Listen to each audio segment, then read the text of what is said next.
NBA Finals for the sixth time in 8 seasons after seizing a 3-0 series lead over the Mavs in the West Finals. Teams to take a 3-0 series lead have an all-time series record of 146-0. The Warriors continue to dominate in the third. Golden State, led by Steph Curry's 31-point effort. Curry has already scored 30-plus points 7 times this postseason. Michael Jordan and LeBron James are the only players with that many 30-point games in a single postseason at age 34 or older. MJ and LeBron both won Finals MVPs in the season they did this. JJ back here with us. The Warriors, are they still looking like clear frontrunners, Stephen? I wouldn't use the word clear, but they're frontrunners as far as I'm concerned, because I think that when you look at the Boston Celtics, there's a level of inconsistency. That's about it. When I look at the Warriors, I think about experience. I think about shooting. I think about the way they share the selflessness, the way they share the basketball, et cetera, et cetera.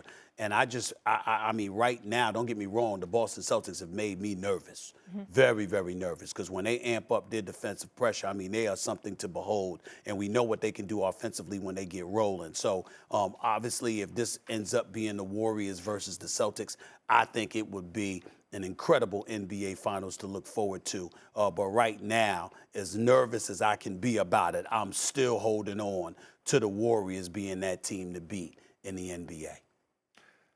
Yeah, I have no problem with them being the front runners for the championship, either through Vegas or through prognosticators. I have no issue with that. I get it. But I look at each individual matchup in the playoffs, because matchups matter so much in the playoffs. And when I think about what the Warriors have done to the Mavericks, they've exposed that they don't have any rim protection.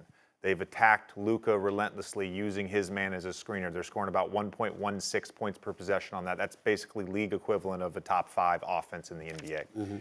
When we talk about the 2 teams left in the Eastern Conference, the Heat and the Celtics, those problems that the Mavs have, they don't have those problems. They have rim protection.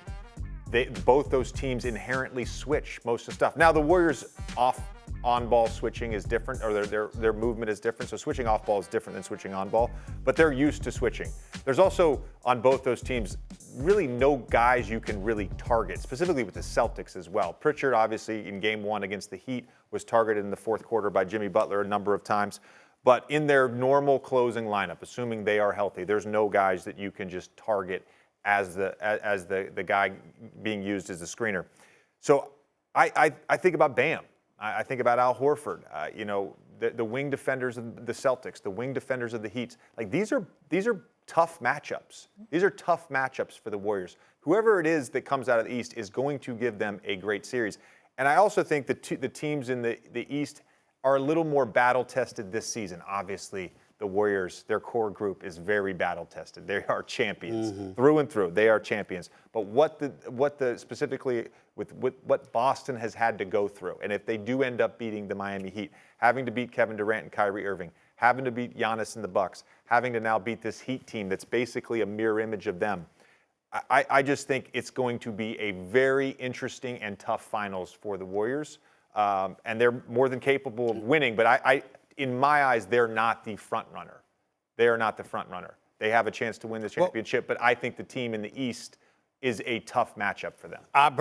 Listen, I think that if the Warriors ended up meeting the Celtics in the finals, it's a pick'em series.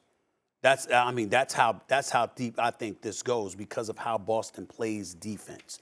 And what I saw Boston do against them in that second game of Golden State in the regular season, albeit it was the regular season, I still pay attention to that. But also, I would say this to you. I don't consider Miami and Boston a mirror image of one another. I want to be very, very clear about that. I think that when you look at Boston with the trifecta that is Brown, Tatum, and Smart, I think it's a little bit different in Miami, because I think there's a precipitous drop-off from Jimmy Butler, at least in the postseason. Not regular season numbers, but at least in the postseason. Even though Bam Adebayo stepped up and did what he did, Tyler Hero, for example, he's the reigning sixth man of the year. He's been struggling miserably in this series. Can't hit anything, as far as I'm concerned. He's got to step up. I think so. I think when you look at Butler and what you get from Struss and Butler, that's obviously something. I think that when you're talking about all the parts around those guys, I get where you're coming from. I'm just talking, I think that Boston's got 2 guys in Tatum and Brown, and Miami only has 1, and that's why I don't consider them necessarily a mirror image of one another. Thanks for watching ESPN on YouTube. For live streaming sports and premium content, subscribe to ESPN Plus.